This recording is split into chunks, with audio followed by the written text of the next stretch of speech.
നമസ്കാരം. എൻ്റെയൊക്കെ ചെറുപ്രായത്തിലേ ഒരു 40 വയസ്സ് ഒക്കെ ഉള്ളൊരു നെയ്ത്തുണ്ടം എന്നൊക്കെ പറയും ഞങ്ങളുടെ നാട്ടിൽ. നെയ്ക്കഷ്ണം അങ്ങനത്തെ ഒരു ചേച്ചി ഉണ്ടായിരുന്നു. അതിസുന്ദരി. ഭർത്താവ് എറണാകുളത്ത് ഉദ്യോഗമണ്ഡലിൽ പല ഫാക്ടറികളിലും കോൺട്രാക്റ്റ് വർക്കൊക്കെ എടുക്കുന്ന ആളാണ്. ഇഷ്ടം പോലെ പൈസ, ഒരുപാട് പണിക്കാരും, സുഖജീവിതം. അന്നത്തെ ഒരു കാലഘട്ടം പറഞ്ഞുതരാം. നമ്മുടെ സിദ്ദിഖ് ലാലിൻ്റെ സിനിമയിൽ ആ ലാലൊക്കെ എറണാകുളം പുല്ലേപ്പടിയിൽ നിന്ന് ഞങ്ങളുടെ നാട്ടിൽ വന്ന് താമസം തുടങ്ങിയ കാലഘട്ടമാണ്. ഈ പുല്ലേപ്പടി എന്ന് പറഞ്ഞ സ്ഥലം ശരിക്കും പറഞ്ഞാൽ എറണാകുളം സൗത്ത് റെയിൽവേ സ്റ്റേഷൻ്റെ നോർത്ത് റെയിൽവേ സ്റ്റേഷൻ്റെ ഇടയിൽ റെയിൽവേ ട്രാക്കിനോട് ബന്ധപ്പെട്ട് കിടക്കുന്ന ഒരു സ്ഥലം. അന്നൊരു പാടം പോലെയൊക്കെയാണ് ആ കിടന്നത്. അവരവിടെ നിന്ന് വിറ്റ് ഞങ്ങളുടെ നാട്ടിൽ വന്ന്. അന്ന് പിന്നെ ഫാദർ ഫേമസാണ്, പോളേട്ടൻ. കലാഭവനിൽ ഇൻസ്ട്രുമെൻസൊക്കെ പഠിപ്പിക്കുന്ന ആളാണ്. അപ്പോൾ ലാലിൻ്റെ താഴെ 2 ചെക്കന്മാരുണ്ട്, അമ്മ. പക്ഷേ ലാലൊന്നും നമ്മുടെ കമ്പനിയിലൊന്നും അങ്ങനെ പറ്റില്ല. കാരണം വിറ്റിങ്ങിട്ട് പോകുന്നെങ്കിലും ഇവൻ എറണാകുളത്തേക്ക് പോകും. ഇവൻ്റെ ഫ്രണ്ട്സൊക്കെ അവിടെയാണ്. എന്നാലും പള്ളിയിലൊക്കെ വരുമ്പോൾ കാണും, പരിചയപ്പെട്ടിട്ടൊക്കെ ഉണ്ട്, മിണ്ടൊക്കെ ചെയ്യും, അറിയും തമ്മിൽ. പക്ഷെ പോളേട്ടനായിട്ട് അങ്ങനെയല്ല. ഇന്ന് വൈകുന്നേരം ചാരായം കുടിക്കുകയാണ്. അന്ന് ചാരായം പപ്പടവട, അല്ലെങ്കിൽ ചാരായം താറാമുട്ട പുഴുങ്ങിയത്. താറാമുട്ട പുഴുങ്ങിയത് തൊലി പൊളിച്ചിട്ട് നൂലും കൊണ്ട് ഇങ്ങനെ നടാക്കുമ്പോൾ 2 പീസാണ്. എന്നിട്ട് കുറച്ച് കുരുമുളകും ഇങ്ങനെ അങ്ങോട്ട് ഇതാക്കി തരും. അതിങ്ങനെ സോഡ വെച്ചാണ്ട് കുടിച്ച് ആക്കി പോകും. അവിടെ അങ്ങനെ അധികം നേരം ഇരിക്കില്ല. ഷാപ്പൻ്റെ കൊച്ചാപ്പൻ്റെ തന്നെ അവിടെ നിന്നൊക്കെ കുടിച്ച്. അന്ന് പോളിയേട്ടന് വലിയ വരുമാനമൊന്നുമില്ല. കാരണം ഈ വീട്ടുകളിലെ ചിലവൊക്കെ നടക്കണ്ടേ. കലാഭവനിൽ അന്ന് പഠിപ്പിക്കുമ്പോൾ കിട്ടുന്ന ആ വരുമാനത്തിൽ നിന്ന് ഡെയിലി ചാരായം കുടിക്കാനൊന്നും പറ്റില്ല. എന്നാലും ഇതൊരു കലാകാരനൊക്കെ ആയതുകൊണ്ട് ഞങ്ങളൊക്കെ എപ്പോഴും മേടിച്ചു കൊടുക്കുകയൊക്കെ ചെയ്യും. അയാളാരുടെ ചോദിക്കുന്നില്ല, മേടിച്ചു കൊണ്ടാന്ന്. പക്ഷെ ഞങ്ങൾ ബഹുമാനം കൊണ്ടൊക്കെ മേടിച്ചു കൊടുക്കും. അങ്ങനത്തെ കാലഘട്ടമാണ്. അപ്പോൾ ഈ നെയ്ക്കഷ്ണൻ ചേച്ചീൻ്റെ ഭർത്താവ് എന്നാലും കുറച്ച് സീനിയറാണ്. പക്ഷേ ഇയാൾ ഞാനോടൊക്കെ ഭയങ്കര കമ്പനി, എന്തും പറയാൻ പറ്റിയ റിലേഷനാണ്. കുറച്ച് ദിവസമായിട്ട് ഇയാൾ കുറച്ച് കൂടി, സംസാരം കുറഞ്ഞ്, അല്ലെങ്കിൽ എന്തെങ്കിലുമൊക്കെ പറഞ്ഞുകൊണ്ടിരിക്കുന്ന ഒരാൾ പെട്ടെന്ന് ഒരു അന്തർമുഖനായി മാറി. അപ്പോൾ ഞാനിത് ശ്രദ്ധിക്കാം. അപ്പോൾ ആദ്യത്തെ ദിവസം എനിക്ക് മനസ്സിലായല്ലോ, അല്ല സുഖമില്ലാണ്ട് എന്തെങ്കിലുമൊക്കെ ആവും. എല്ലാ ദിവസവും ഇപ്പോൾ നമ്മൾ എനർജറ്റിക് ആവില്ലല്ലോ. അപ്പോൾ ചിലപ്പോൾ എങ്ങനെ എന്തെങ്കിലും അസുഖമായിരിക്കും എന്നൊക്കെ. 2-3 ദിവസമായി, ഒരാഴ്ചയൊക്കെ ആയപ്പോൾ ഇയാൾ അതേ കണ്ടീഷൻ തന്നെ. അപ്പോൾ ഇയാളുടെ വർക്കായിട്ട് ബന്ധപ്പെട്ട എന്തെങ്കിലും പ്രോബ്ലമാണ്, ഞാൻ അങ്ങനെയും ചിന്തിച്ച്. പിന്നെ ഒരു ദിവസം ഞാൻ 2 കൽപ്പിച്ച് ചോദിച്ചു, എന്താ പ്രശ്നം? ഒന്നുമില്ല, ഇല്ല, എന്തുണ്ട്, ഫൈനാൻഷ്യൽ പ്രോബ്ലം എന്തെങ്കിലും ആണോ ചോദിച്ചു. എനിക്കോ, എൻ്റെ വർക്കൊക്കെ അസലായിട്ട് നടക്കുന്നുണ്ട്, ബില്ലൊന്നും പെൻഡിങ്ങും ഇല്ല, ഒന്നുമില്ല, എല്ലാം അപ്ഡേറ്റ് കിട്ടുന്നുണ്ട്, ഒരു പ്രശ്നമില്ല. പിന്നെ എന്താ നിങ്ങളുടെ പ്രശ്നം? നമുക്ക് എവിടെ പോയിരിക്കാറ്? അങ്ങനെ പോയിരുന്നപ്പോഴാണ് ഇയാളെന്നോട് പറയണത് ഇയാളുടെ ഭാര്യ അതിലൊക്കത്തെ പയ്യനായിട്ട് കളിപ്പിക്കുന്നുണ്ട്. അപ്പോൾ ഇയാളുടെ വീടെന്ന് പറഞ്ഞാൽ വീടിൻ്റെ അടുത്ത് 2-3 വീടുണ്ട്. പക്ഷേ രാവിലെ എല്ലാവരും പോകുന്ന ആൾക്കാരാണ്. ഒരു 10 മണിയൊക്കെ കഴിഞ്ഞാൽ പിന്നെ 2-3 വീട് ആ ചുറ്റളവിലുള്ള അവിടെ നിന്ന് വലിയ ആൾക്കാരുണ്ടാവില്ല. തൊട്ടടുത്ത വീടാണ് ഈ പറഞ്ഞ പയ്യൻ്റെ വീട്. അവിടെയും പാരൻസ് ഇല്ല. അപ്പോൾ ഇവനാണെങ്കിൽ അന്ന് മനോരാജ്യം ഇതൊക്കെ വായിക്കണം, അങ്ങനത്തെ ഒക്കെ ഒരു ഇതാണ്. അതിലൊക്കെ നല്ല സെക്സ് കഥകളൊക്കെ ഉണ്ടാവും.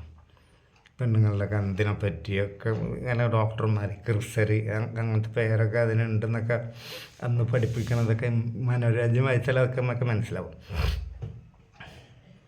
അപ്പം ഇവനെ വിളിച്ച് കളിപ്പിക്കുന്നുണ്ട്. അപ്പം പകലാരും ഉണ്ടാവില്ല. ഇവൻ്റെ വീട്ടിൽ പോയാൽ വേറൊരു പ്രത്യേകത ഉണ്ട്.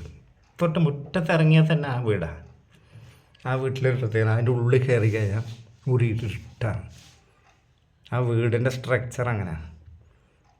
ആ വീടന്ന് ഓടിട്ടിട്ടില്ല എന്ന് എൻ്റെ ഓർമ്മ. ചേച്ചി മിക്ക ദിവസം അങ്ങോട്ട് പോലെ. അപ്പം ഇങ്ങനെ സംഭവം നടക്കേണ്ടത് എനിക്ക് സംശയമുണ്ട്. അത് സത്യമാണെന്ന് എനിക്ക് അറിയണം. അപ്പം ഞാൻ ചോദിച്ചത് സത്യമാണെങ്കിൽ എന്താ ഉദ്ദേശിക്കണേ? നിങ്ങൾ ശരിക്ക് കളിച്ച് കൊടുക്കണ്ട, അവർ സാറ്റിസ്ഫൈഡ് ആണോ ചോദിച്ചു. ഇല്ലടാ, എനിക്ക് വേഗം വെള്ളം പോകുന്നു. അപ്പം പിന്നെ ഞാൻ പണ്ടേ കുറുക്കനാണ്, കള്ളവടി പ്രോത്സാഹിപ്പിക്കണ ആൾ. അപ്പം ഞാൻ ചോദിച്ചാൽ അതൊന്ന് കണ്ണടച്ച് കൊടുക്കുകയല്ലേ നല്ലത്. നിങ്ങളോട് സ്നേഹക്കുറവ് എന്തെങ്കിലും ഉണ്ടായിച്ചേ? ഒരു സ്നേഹക്കുറവില്ല. ഞാൻ പറഞ്ഞ പോലെ എല്ലാം ചെയ്തു തരും, എൻ്റെ കാര്യങ്ങൾ ശ്രദ്ധിക്കും, ഞാൻ ജോലി വരുമ്പോൾ എന്നെ കാത്തു നിൽക്കും, ചൂടുവെള്ളം ഉണ്ടാക്കി തരും, ഒക്കെ ചെയ്യും. പിന്നെന്താ ഈ ഒരു സാധനം അതിനൊരു ആവശ്യം അല്ലേ? അവർക്കൊരു തൃപ്തി കിട്ടാഞ്ഞിട്ട് അങ്ങനെ ചെയ്യുമ്പോൾ അത് കണ്ടില്ല എന്ന് വെച്ചാൽ പോരെ. ഇതിൽ വേറൊന്നും നഷ്ടമില്ലല്ലോ, വേറെ ആരും ഇത് അറിയണില്ലല്ലോ. നിങ്ങൾ ചാരായം കുടിച്ച് ഇങ്ങനെ നടന്നിട്ട് എന്ത് കാര്യം? അപ്പം എന്നോട് പറഞ്ഞു, നീ അവനോടൊന്ന് സംസാരിക്കണം, ഇതെങ്ങനെ ഉണ്ടായത്, ഇതിൻ്റെ തുടക്കം എന്താണ്, ആരാ മുൻകൈ എടുത്ത്, ഇതൊക്കെ എനിക്കറിയണം.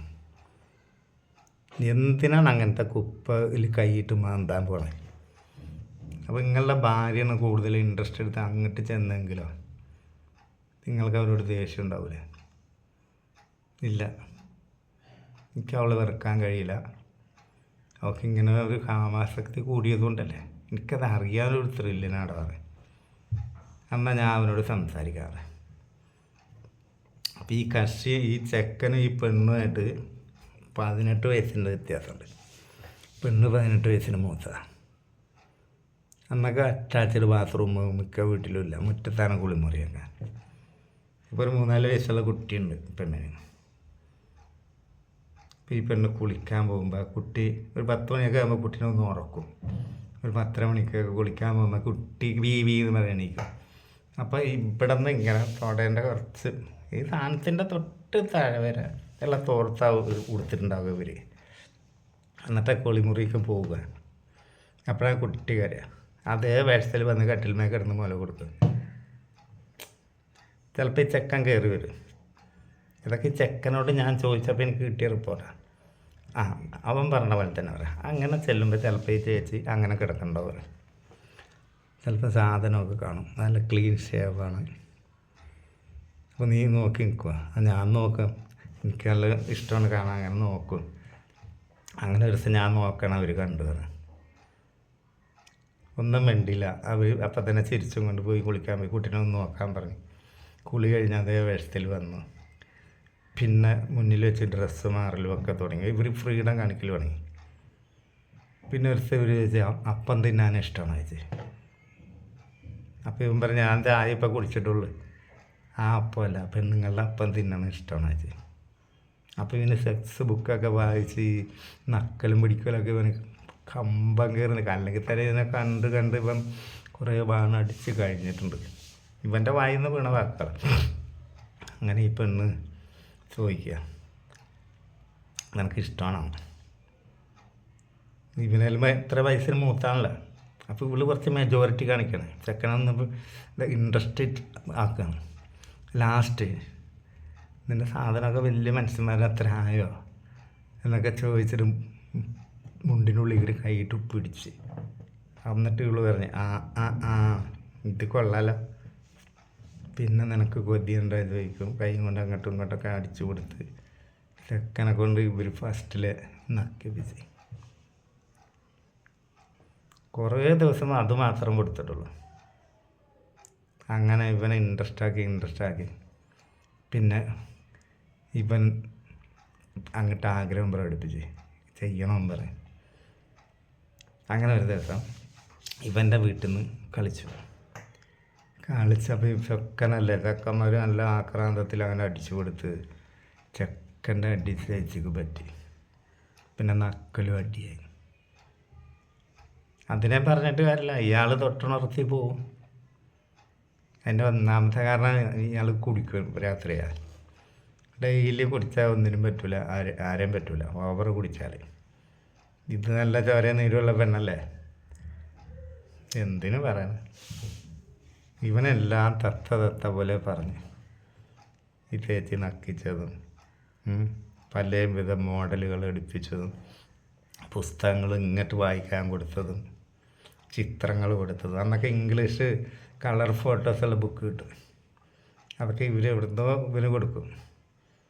അങ്ങനെ ഇവനെ കൊണ്ട് കുറേ കാലം. അപ്പോൾ ഇവനിത് എന്നോട് പറഞ്ഞപ്പോൾ ഇതിലെന്തൊക്കെ ഇയാളോട് പോയി പറയാം, എന്തൊക്കെ പറയാൻ പാടില്ല, ഇതൊക്കെ ഞാനിങ്ങനെ ആലോചിച്ച് ലാസ്റ്റ് ഇലക്കും ഉള്ളിനും കേടില്ലാണ്ട് ഞാൻ ആ പ്രശ്നം സോൾവ് ചെയ്ത്. ഞാൻ പറഞ്ഞൊരു മഴയത്ത് അങ്ങനെ പറ്റിപ്പോയതാണ്. കയറി ചെന്നപ്പോൾ കൂട്ടിയിടിച്ച് അങ്ങനെ ആരും ഉണ്ടായില്ല. അങ്ങനെ കെട്ടിപ്പിടിച്ച് എന്തൊക്കെയോ പറഞ്ഞ് ഞാനവിടെ ഒപ്പിച്ച്. പിന്നെ നല്ലൊരു ചെക്കനല്ലേ, ആ പെണ്ണിന് നല്ല ആരോഗ്യമൊക്കെ ഉള്ളതല്ലേ, അതങ്ങനെ പറ്റിപ്പോയി. നിങ്ങളിത് അറിഞ്ഞ ഭാവം കാണിക്കണ്ട. കണ്ണടച്ച് ഇരുട്ടാക്കി നടന്നു, നിങ്ങൾക്ക് ആവശ്യത്തിന് കിട്ടുന്നുണ്ട്. ആ ചെക്കൻ അങ്ങനത്തെ പ്രത്യേകിച്ച് രോഗങ്ങളൊന്നുമില്ല, ചളമാക്കൂല, എപ്പോഴെങ്കിലും അവർ കളിച്ചോട്ടെ. ഈ വീട്ടിലൊന്നും പകല ആളില്ലല്ലോ, ഇതങ്ങനെയൊന്നും ലീക്കാവില്ല, പോകണോടത്തോളം പോട്ടെ. എന്നിട്ട് ഞാൻ ഇവനോട് പറഞ്ഞു, ഞാനിത് ചോദിച്ചതോ ഇത് ഞാനെങ്ങനെ അറിഞ്ഞെന്നോ ഒന്നും നീ ചിന്തിക്കണം, അവരോട് പറയുകയും ചെയ്തിട്ട്. സംഭവം ഇയാൾ അറിഞ്ഞിട്ടുണ്ട്, ഭർത്താവ് അറിഞ്ഞിട്ടുണ്ട്. അയാൾ പറഞ്ഞിട്ടാണ് ഞാൻ നിന്നോട് ഇത് ചോദിച്ചത്. പക്ഷെ എല്ലാം പോയി ഞാനോട് പറയൂല, വിളമ്പാൻ പോകില്ല. ഒരു കാര്യം ചെയ്തോ, ഞാൻ അയാളെ കൊണ്ട് കണ്ണടപ്പിക്കും. ഏത് തരം കയറി നാട്ടുകാരെ കൊണ്ട് പറയിപ്പിക്കരുത്. എപ്പോഴെങ്കിലുമൊക്കെ അടിച്ചു കൊടുത്തോ, അതൊരു മനുഷ്യ സ്ത്രീയാണ്, അതിൻ്റെ ആവശ്യങ്ങളാണ്. കുറേ കാലം അവർ കളിച്ച്. പിന്നെ ഇയാൾ പഴയ ആളായി, ഇയാൾ വെള്ളം അടിക്കുന്നുണ്ട്, വീട്ടിൽ പോകുന്നു, ഇയാൾക്ക് പറ്റുമ്പോൾ ഇയാളും കളിക്കും. കാരണം ഞാൻ ഇയാളെ പറഞ്ഞ് ബ്രെയിൻ വാഷ് ചെയ്തു. കാരണം എന്താ, എൻ്റെ ഭാര്യയാണെന്നും പറഞ്ഞ് ഞാൻ ശരിക്കും അടിച്ചു കൊടുത്തിട്ടില്ലെങ്കിൽ ആ പെണ്ണ് പട്ടിണി കിടന്ന് മരിക്കണം. കുറേ ഇറച്ചി മീനും പാലും മുട്ടയൊക്കെ കൊടുത്തിട്ട് വല്ല കാര്യമുണ്ടോ? അങ്ങനെ ആ ബന്ധം കുറേ കാലം നിന്നു. അവൻ പെണ്ണ് കിട്ടുള്ളതുണ്ടായി. പിന്നെ എന്തായെന്ന് അറിയില്ല, അപ്പം ചേച്ചിയുടെ കഴപ്പ് കുറേയൊക്കെ മാറിക്കാണും. അല്ലെങ്കിൽ പെണ്ണ് കിട്ടിക്കഴിഞ്ഞാൽ പിന്നെ അവനെ കിട്ടില്ല. അപ്പോൾ ചേച്ചി വേറെ ആരെങ്കിലും തപ്പിപ്പോയിട്ടുണ്ടോ? അപ്പം ഇതിൻ്റെയൊക്കെ പിന്നാലെ ഫുൾ ടൈം നടക്കാൻ നമുക്ക് പറ്റില്ലല്ലോ. നമസ്കാരം.